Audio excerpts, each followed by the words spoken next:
in Palestine, in the Mandate of Palestine. So they allow the European Zionists to create the infrastructure of a Jewish state, all the while telling the Palestinians themselves, the native population, the majority of the population, don't worry, don't worry, don't worry. And as the Palestinians protested, first through protests, then through letters, through marches, through demonstrations, through riots, through revolution, through any number of means, the British always ignored them or suppressed them, time and again, time and again. So no matter what the Palestinians said or did, the British ignored them.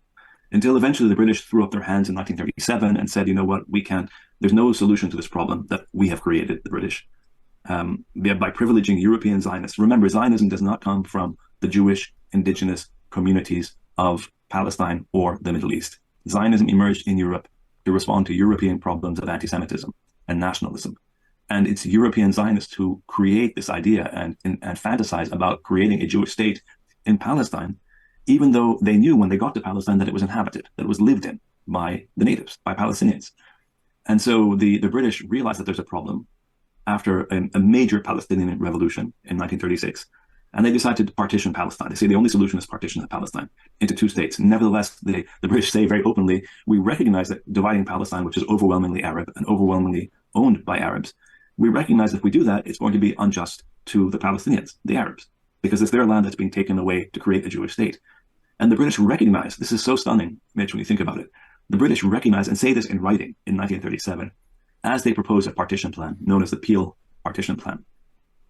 The British say very clearly that we understand that there's no history of anti-Semitism. There's no anti-Jewish sentiment that's indigenous to this region in the way it was in Europe. There's no racial anti-Semitism. I'm paraphrasing.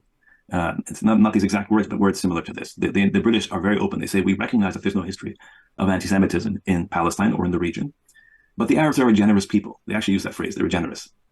And their generosity is going to help us, the Europeans, solve our Jewish problem, the Europeans. And they're going to earn our gratitude, even if it comes at some sacrifice to themselves, to the Arabs. So the Palestinians are going to help us solve our problem at their expense. Honestly, I don't know what you call this. I call that disingenuousness on an epic scale and profound hypocrisy or cognitive dissonance or whatever you want to call it.